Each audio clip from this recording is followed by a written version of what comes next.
African Americans have called our nation to greatness. The African American community stood up again. From our earliest days, Black history has been American history. We're the scientists and inventors who helped unleash American innovation. This is Black Men Network, the organization of strong, intelligent Black men.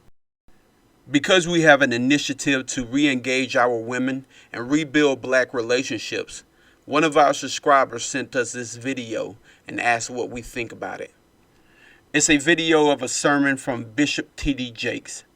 Some believe that the sermon is controversial.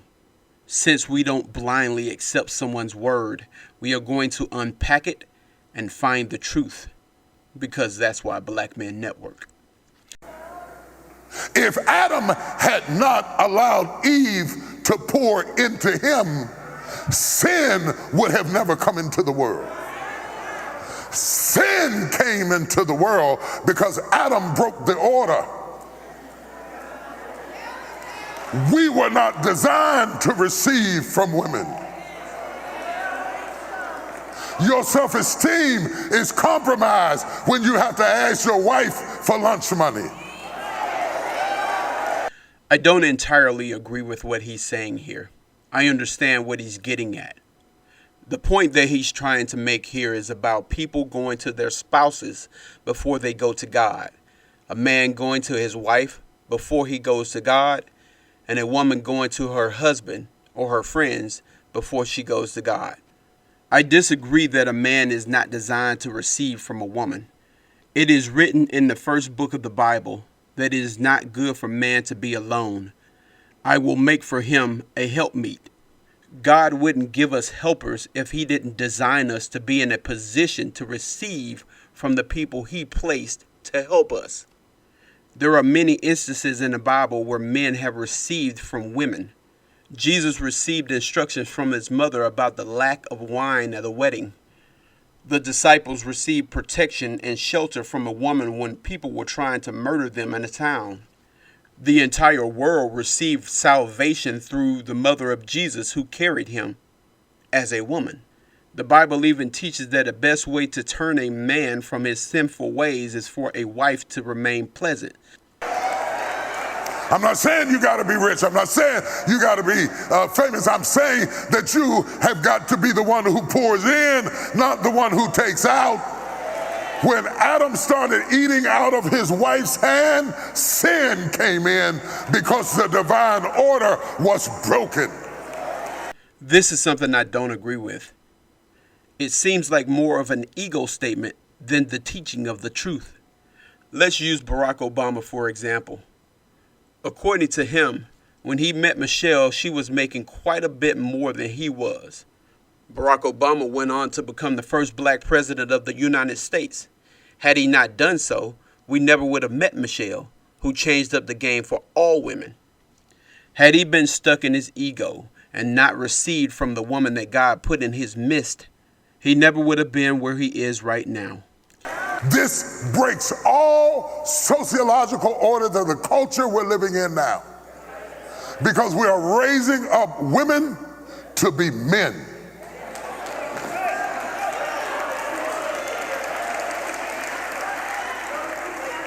And you are not applauded for your femininity. You are applauded in the contemporary society by how tough, rough, nasty, mean, aggressive, hateful, possessive you are, and you are climbing the corporate ladder, but we are losing our families. Now, this is something I can agree with. Not in the sense that there's something wrong with women. He's pointing out the manipulation that's going on in society. The trick to pull women away from families and husbands. Like I've said before, the feminist movement is a joke. It was not started by women for the benefit of women. It was started by men for the benefit of corporations. This is not to be confused with the women's freedom and equality movement, which are two separate things. In this sermon, the onus for failure is on the men. The point that he's trying to make but failing to say is that men are responsible for vacating their positions and making them available for women. Because weak males are failing in their transition to manhood, they leave a vacancy and women are filling the positions. You can't get mad about it unless you're the weak male that I'm talking about. If there is a position that needs to be filled and a woman is capable of doing it, why can't she do it? You didn't want to do it. At the same time, ladies, just because you do what a male does not make you a man. There's levels to this game. It's the same thing that you're talking about when you're saying that men are trying to be women. I know you can buy your own car. I know you can buy your own house. But until you create a need that I can pour into, I have no place in your life. So stop coming home bragging to me about how much you don't need me and wonder why I shy away. Oh, y'all ain't gonna talk back to me this morning. This is something I can agree with. If a woman says that she doesn't need me, I move on to a woman that does.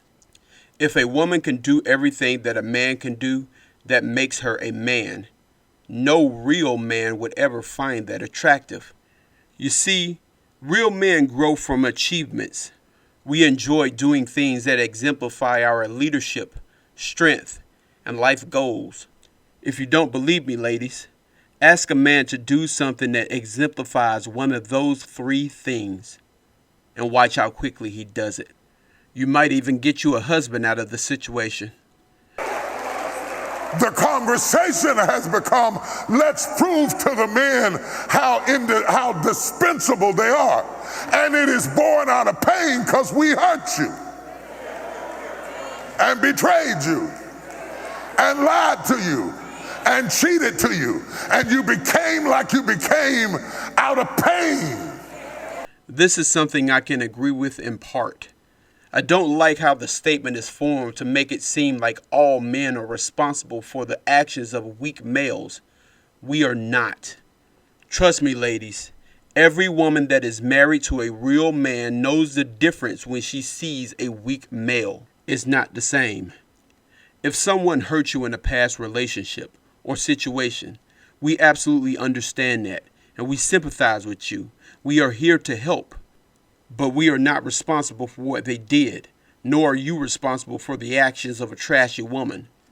Clean your plate, reset, and get ready for something new. Oh, Lord, I told you they wasn't gonna like this, Jesus. Overall, this message is intended to point out the failures of males to take their rightful place as men. That's not something you can blame a woman for. You just need to stop being weak. At the same time, this doesn't mean that we as men want to pay for the failures of weak males, nor do we want women that are acting like men. We as strong, intelligent, masculine men enjoy the company of feminine, natural-born women. I have a lot of respect for Bishop T.D. Jakes. I've listened to his sermons for years. Most of his messages have been extremely successful in bringing people together and shifting the thinking of a community. In this situation, it shows that if you fail to send a clear and decisive message, it leaves you open for manipulators and snakes to come in and tear your message apart for their own schemes and satisfaction.